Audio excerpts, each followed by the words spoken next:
to another exciting edition, they always are, of the SoCal Prep Report. Richard Stray along with Bob Gibson. We're coming to you live from the Grand in Long Beach. Bob, you believe we're here again? Another year gone by, baby. Another year, and it's just always this time of year. What do? We come here, and we come to the Grand, we eat well, and we talk football. That's the only reason Rosenblum comes to these things. And Peña, too. Right? Carlos Peña's here today running around. In the house. He had a plate. I saw him with eggs piled up to here and everything. It's great. It's a great event. Everybody's here today. All the CIF finalists. Let's get to it now. We got a lot to do. We're going to talk to a lot of coaches. We're out of time already. And Randy's pacing. So we got to get going. Let's take a look at the Division I final. These are Saturday night games. We're going to start with Saturday night because we are Friday night heavy with our interviews. And let's get on. Of course, Bob, Division I final. Bosco Monte. This is the second set. They've done this before. They did this last year. The team that won the regular season, which was Bosco, lost in the finals in the CIF Southern section. Do you think we will see a reversal, or do you think we will see Bosco come away this year? Surprise, surprise. This is our D1 final, huh? No one saw this one coming. You're shocked. I can Yeah, see that. I am shocked. I know. Shocked. No. That's shocked. Bosco Monte, I think it's going to be a replay of game number 1 this year. Look, you can say, hey, there's a letdown. You know, Bosco's ready to turn the table. I just don't see it. I think Monte, too good, too much talent, too good offensively, I think, is the bottom line here. And right now, they are absolutely rolling with Cody Epps, wide receiver, just catching everything thrown into zip code his way. I think Monte rolls here again. Bob, you do know we're short on time today, right? Short on time. That's All it. right. Just want to know. Monte, done. All right. I see the same thing. I think the Monarchs are just too talented this year. This is not like last year. They know who they are, and they know where they're going, and that's to another CIF championship. All right, let's move on. Take a look at Division II now. And in Division II, or check that, it's Division 4 because Division II will be playing on Friday night. San Juan Hills playing at Loyola. I was shocked that Loyola made it, Bob. We had just talked about what happened to Loyola, man. They used to be it. They used to be national hunt every year, and all of a sudden they can't win games. It really helps when you're able to kind of move down a couple of divisions and get into a more comfortable area. That happened for Loyola. There's a couple other teams, we'll talk about it as well, too. It benefited Marina. It benefited Esperanza throughout the year as well. So you get into that comfort zone, and I like what Loyola's doing here. I think they're rolling right now. San Juan Hill's new to the party. I think it's Loyola's turn. All right, looking at Division VI Championship, Pacifica of Oxnard, out of Garden Grove, will take on Lucerna. That game will be at Cal High. This will be a tight one. I don't know much about Oxnard. I don't know much about Lucerna, Bob, but it's supposed to be a close game. Yeah, I think this is these are two very good teams, and I like the team from Oxnard. I like the team from up north coming down here and winning the championship. Again, we're seeing a lot of games we normally don't see. Okay, continuing on. And we're going to take a look now, Division 8. Sunny Hills, Bob, of Fullerton, taking on Santa Barbara San Marcos. This is an unbelievable run. For people that don't know much about Sunny Hills, I mean, I don't think they've ever been to a CIF final, maybe back in '76 or something like that. I don't know, but I don't think they've ever been there. They're mainly a basketball school, very cerebral, very academic up there, one of the top high schools as far as academics go in the nation. Sure. But, man, to come out and just take CIF this year by storm, we'll see what happens, man. It's going to be a great ball game, Bob. That's all I can tell you. All their games have been good this year. They got to go on a long bus ride up to Santa Barbara, but I just think this looks like a team of destiny to me with Sunny Hills. I think they come away the champions. Division 9, North Torrance, taking on Highland. And, matter of fact, Carlos, come in here for a second, man. Pick up that microphone and give us a little bit on what's going on with Highland. Like this improv, this is what happens when you go live, baby. How you guys doing? Because we don't know much about Highland, but this guy does. Well, you know. Tell us about it. Highland, you know, they're part of that 8-team league out there, and you're talking Palmdale, you're talking Knight, all those teams out there, very tough. We'll see how they do this year, you know. They got it in them to win the title? Experience, man. You know, they went out and played some good games. They beat Eastside 60-0, something like that, after their loss to Palmdale or Palm Desert. But they went, 3 games straight, 60, 70+, to 0. Wow. So we'll see how many points they can put up. All right, they must be good because they're playing for a CIF title. Yeah, they should. Right. All right, Carlos, we got to talk a little bit about that other game in a little bit here. Monte, you're going to talk to Jesse a little bit about that. Talk about that one. Interesting. Get all 3 of you guys up here and tell that story. Champion, ladies and gentlemen. All right, Carlos, we're going to talk a little bit. Thanks, man. All right. Man, that high desert business up there, know, man. right? Carlos is always freezing out there wearing his parka and He's stuff. the man. He's always on it. I love it. All right, let's continue on. Let's pull the brackets back up again and see the last of the Friday night schedule. In Division 13, it's Esperanza at Ramona. Wow, Esperanza at Ramona. Bob would never see this one.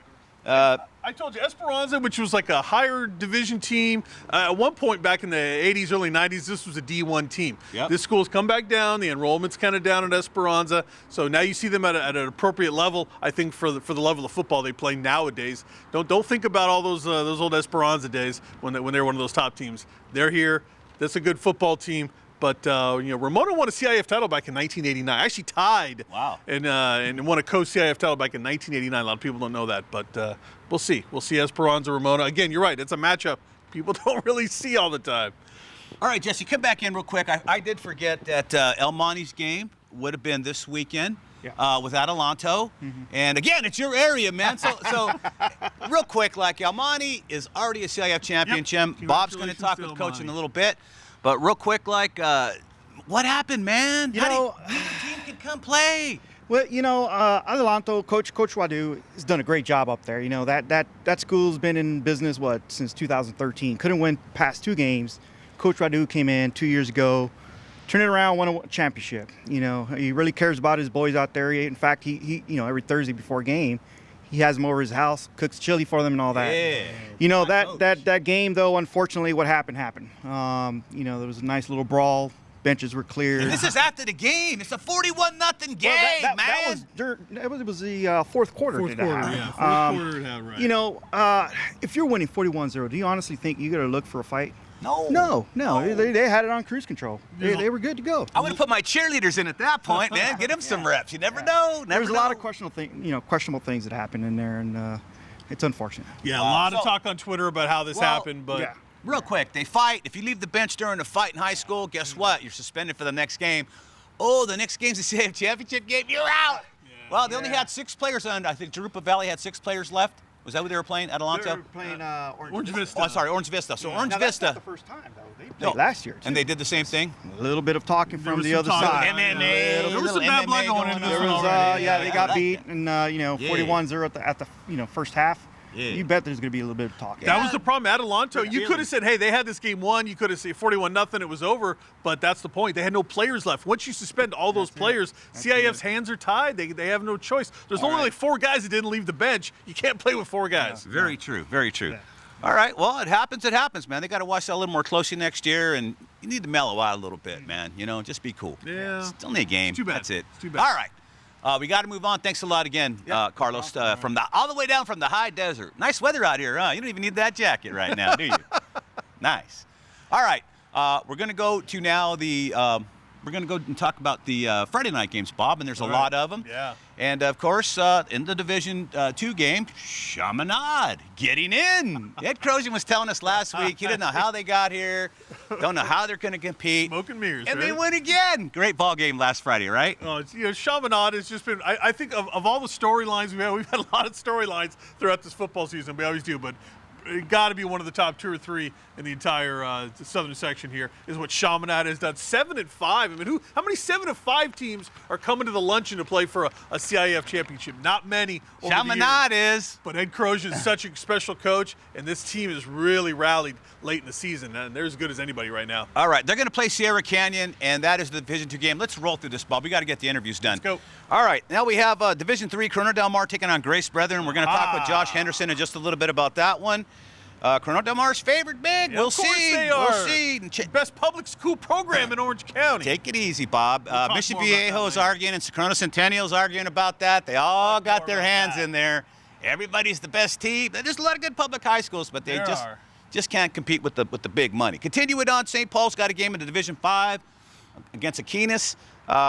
Zepeda's back in. We're going to talk with him. Temecula Valley in Division 7's taking on Cypress at Western. Right? Cypress, all baby. The athletes at Cypress. National champions in baseball, and now they're going to be national champions in football. They only have Mater Dei and Bosco on their schedule. They rule North Orange County right now. They've become that school in North Orange County. They've taken over for Los Alamitos. They win every week, man. Yeah. This team is phenomenal. They're undefeated, Bob. I know. Unbelievable. That's a good program. Continuing on.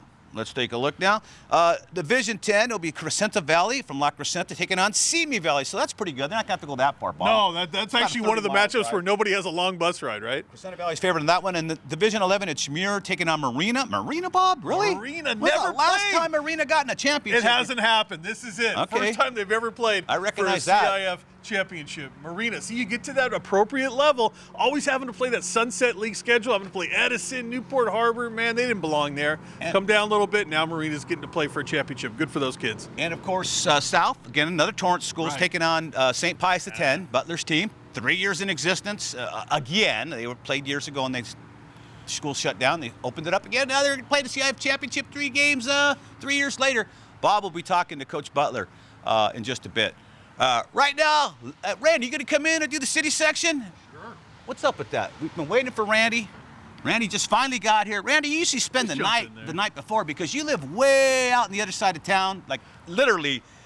It's 50 miles, but it takes him 4 hours to drive that 50 miles. Randy got to the Grand at 3:30 in the morning, I heard. Yeah, I beat the traffic. I got here early, had to prepare for some other assignments, plus this one, so I was here very early. I had no traffic at 6 a.m. I'm very, very happy. Man, I think I went to bed at 6 a.m. I just got in, Carlos man. I'm happy. Carlos got you beat. Right? Carlos came along with We you. get to talk about the city now? Let's do it. Yes, let's do it. Let's do it. We're playing this camera, I take it, right? Okay, I'm going to be at this camera. Birmingham beats San Pedro, the #1 seed. I'm not even using my notes. I threw them away. Who needs notes? They got 2 great players at Birmingham, and Mason White, 2-way player, and Arliss Boardingham. He's fantastic, 2-way player, has 40 catches on offense, tremendous on defense as a big-sized linebacker against a Banning team that knocks off Crenshaw 35-21. No surprise. These teams are all fairly equal. You get to the finals. I kind of like Birmingham, but Banning certainly's got a shot here. I just like the athletes of Birmingham. I've said that throughout the year. That's the open division game. That'll be at 7 o'clock at El Camino Real on Friday night. Any questions about that one, gentlemen? I don't. I mean, do this all along, man. small surprise because I think San Pedro was thought by many to be that second best team, throughout the season, behind Narbonne. Bob's not shocked. He's just saying that for the show. He knows. But as we know, when you get hot at the end of the year, like Birmingham has, that counts for more than anything. It does. Get hot at the right time. I always say that. Put on a T-shirt. I should put that on a shirt. I like the suit and tie. Get hot at the right time. All right, let's talk about the D1 game. This is going to be Reseda, the Regents, the #2 seed. They get by Venice in a very interesting game, 42-41, knock out Luca Diamant's squad, who was a phenomenal quarterback throughout his career for the Gondoliers. 42-41. By the way, Diamant in this game, guys, 2 interceptions on defense, throws a couple touchdowns, runs for 2, and had 2 long ones called back. The game comes down to the very end. Venice scores. They go up 41-35. Down the field come the Regents. They score and tie it at 41. They celebrate. So now they get a penalty. So on the extra point, Eddie Jimenez had to make it from 35 yards, nailed it, and they went crazy. They hold on for a 42-41 victory. Wow. And now they get El Camino Real, who has really turned it up a notch offensively. We knew throughout the year ECR had a good defense. They're playing better offensively. They stunned Eagle Rock, the #1 seed. They were trailing and just ran off 25, 30 points in the second half to win the game. It's ECR and Reseda in the D1 game. They met August 29th. In that game, Reseda won 28-14, but that was a long time ago. Mm-hmm. Yes, it was. Wow. I knew it was going to be a serious segment when Randy pulled his notes out. Oh, I got the notes. Now he's got the notes in Oh, here. yeah, well, right? I got to make sure I get to the right game. Look at all the highlighter. Look at all the highlighter. Oh, I got all kinds of notes on these. I could go for an hour on these games, Come on, Randy. We got Forget- Give Larry a forget- heart attack over here. Yeah, I will. Larry, I don't want Larry. Larry hadn't been feeling well anyway. Larry, I hope you feel better. I know he's under the weather. Franklin 11-2 against Canoga Park. They're 11-2, and this is a fabulous quarterback duel. Alfred Bobadilla of Franklin's Panthers has thrown for 3,500 yards this year. They have a great offense in the air, and Canoga Park can match them. They, too, throw the football with Gomez, who's thrown for 2,200 yards. That's going to be an aerial circus. I was going to say, that's going to be a high-scoring final. It should be. That's the way Franklin plays. I just think it's a terrific game. It's the game I thought we've seen all season long in that division. No shock that these teams are in the finals. They're the top 2 teams. It could go either way. I kind of like Canoga Park, their physicality to get by top-ranked Franklin, but it will be a great game, and it's another contest that could go either way.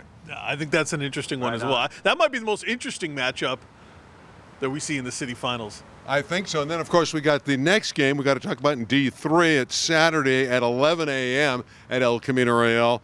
That's Marquez, 13-0. They knock off Washington Prep. knocked out Paul Knox's club, and they take on a very good Gardena team. And again, you talked about it before. Teams coming down. You know, they played in the Marine League. Gardena's a very good football team. Another one that could go either way. It's 1-2. Marquez is the favorite. They've been the best team in D3 all season long. They rush the ball for about 250, 260 yards a game. Salvis, their quarterback, can really throw it. They're a very balanced team. But then there's Gardena, who comes out of the Marine League, so I don't know who's going to win that game. And finally, I do have to mention the 8-man game. This will be the first championship on Friday at 11 a.m. It's Animo Robinson, the Monarchs, going for their third straight 8-man game against North Valley Military Institute. Wow. And it might take a military to knock off Animo Robinson. That's how good they are. Jose Landa, their quarterback, dual threat guy, phenomenal. If he wasn't an 8-man football, I think we'd be talking about him a lot. Landa is so quick. Very difficult to disguise him.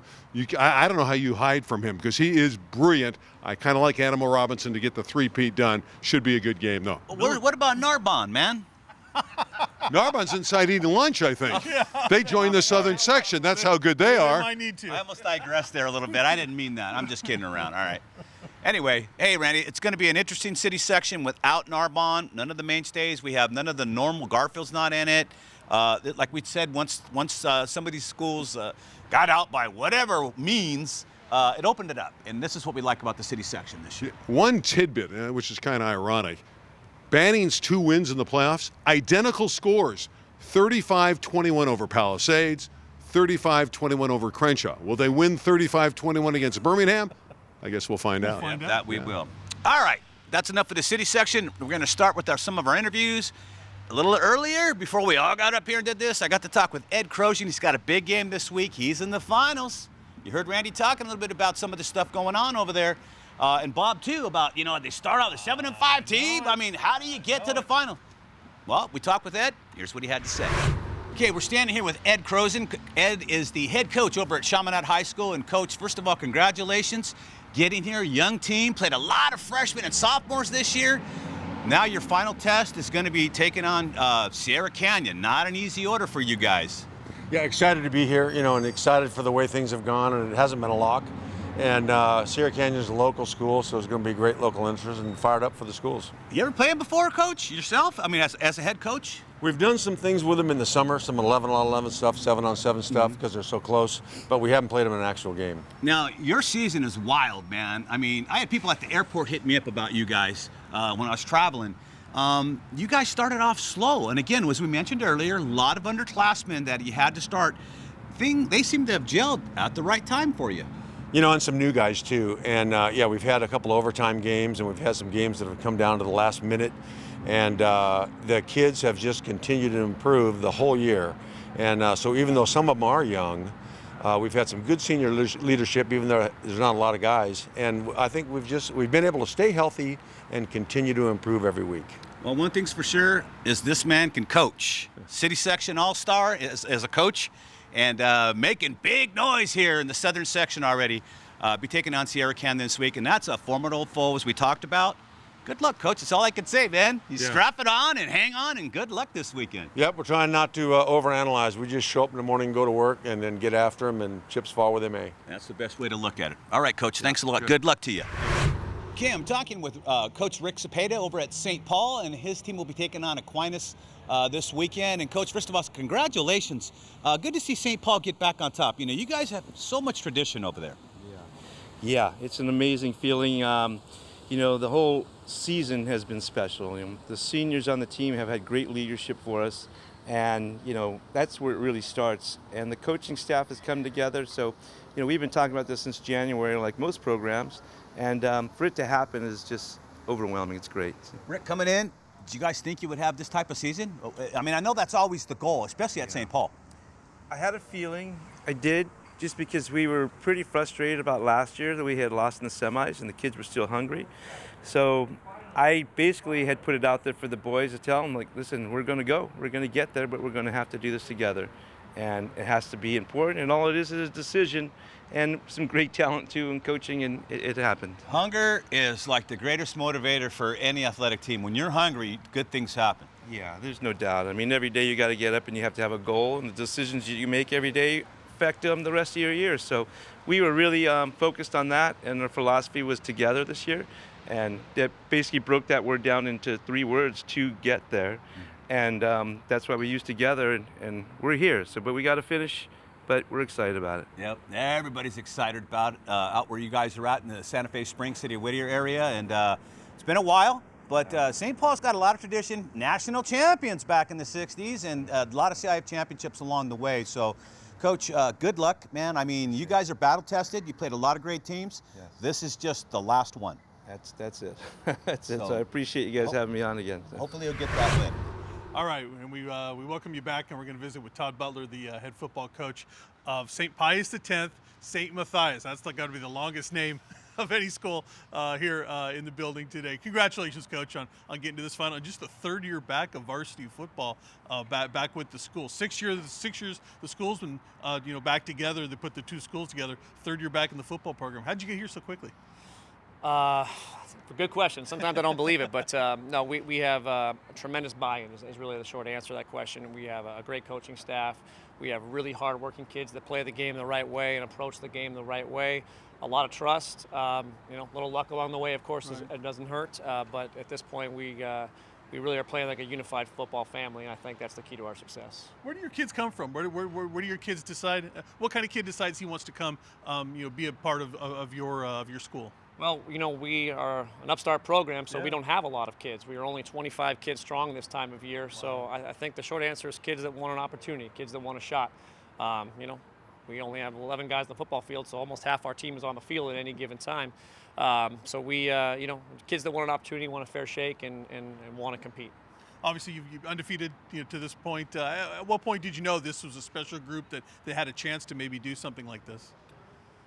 I got to tell you, we just approach it, day by day, play by play, week by week. So I don't feel undefeated, but every week I feel like we're ready to do something special. I really have the utmost confidence in our coaching staff and our kids. We prepare really, really well.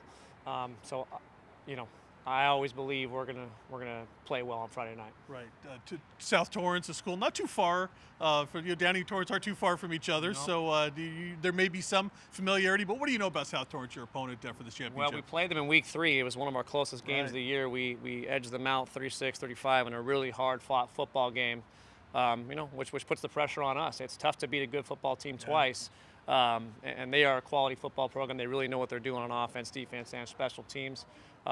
We feel like we know them, but that may not mean too much. It's going to have to be, who executes better, who plays harder. Well, congratulations, Coach, for getting to this point. Good luck in the final, and go get a championship. Thank you. I appreciate it. All right, that's Todd Butler, the head coach of St. Pius X, St. Matthias. Hey, how you doing? This is Carlos Peña with me, Highland coach, Coach Lear. Welcome to the show, sir. How you doing? I'm doing great today. Thank you. So far, what do you think of your season?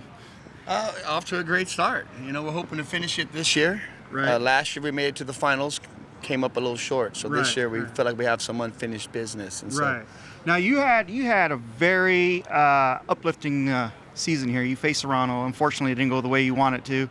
But then you had a couple of games where you guys were scoring 70, 60 points. I mean, how many games was that? 5, 6 games you guys were scoring up there. We got hot for a minute there. Offense was clicking. When offense is clicking, defense feeds off of the offense, and we were shutting people down on both sides of the ball, lighting it up on offense and getting 3 and outs on defense. So they were feeding off each other, and we were just catching our stride. Good. And obviously you have your stride going on right now, which is very important. What's your game plan going into tomorrow or this week's game? Well, you don't want to tip our hand too much, but we have a couple special players that we got to get our playmakers the ball in their hands. Right.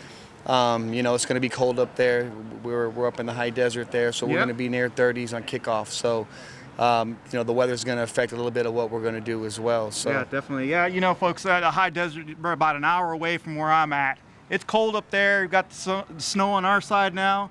It's great time for football. Coach, I appreciate it. Not a problem. Good luck. I appreciate it. Bring home a championship for the high desert once again. Yes, sir. That's the goal. Yes, sir. All right, we have a champion in the house. We're here with head coach of Monte High School, Jesse Seniceros. Coach, congratulations on the championship. Yeah, thank you. Not exactly the way you probably thought it was going to play out here at the end, but nonetheless, your kids, they deserve this championship, don't they? Exactly. I mean, it's like I told the kids, it's not what we wanted. You want to be handed that plaque out there on the football field, after the game. After last year's season, we lost kind of a heartbreaker to Adelanto in the semifinals, and it's kind of been our goal to meet up with them again. And again, just like I told the kids, I was like, hey, we did all we had to do, and we got there. But unfortunately, again, like I tell the kids, we can't control what happens off the field and outside of our program. So again, though, I'm just really, really proud of the kids and how hard they've worked, for someone for 3 years.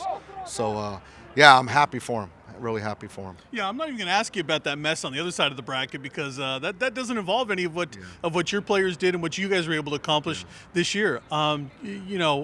Explain to us how when you knew this team was going to be really special, because I think it all started at the end of last season when these kids all had a goal in mind, didn't they? Yeah, and our first day, there on campus at Almani, we told them, hey, you guys are going to be competing for championships, and a lot of the kids that we have that are seniors today played for us as sophomores. So really our first year there, 2017, we really played with a JV team because we had a large number of sophomores that were playing for us, which now they're seniors. So we had a bunch of kids returning off of last year's a team.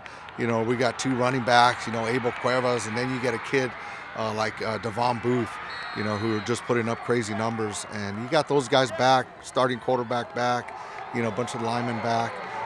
You have all the ingredients, and again, sometimes you may have all the ingredients, but again, it's up to the kids to make sure that they mix those ingredients right and stir it up right, and they did.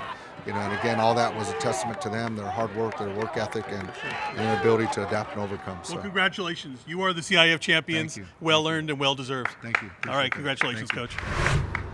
All right, Bob. Hey, listen, there's a lot of good games this weekend on tap. There's 13 finals, not 14, because of course Almani's already the champion. Great ball game. Congratulations to Almani, by the way. Great ball game this weekend again. National championship implications with St. John Bosco and Mater Dei.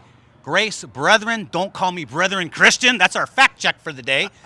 Can't believe I called him that 3 times. Grace Brethren and Corona Del Mar, another excellent game. 13-0 going up against. Oh yeah, 2 undefeated teams. I mean, it's going to be amazing. Well, a one-loss. Oh no, team. I'm sorry. You're right. Grace did lose the one game. But it's all good, man. It's going to be great. Another fact check. But anyways, that's all we have, man. On behalf of Bob Gibson, Randy Rosenblum was here today, Carlos Peña, and everybody who showed up and talked to us today. I'm Richard Stray saying so long from your friends here at the SoCal Prep Report.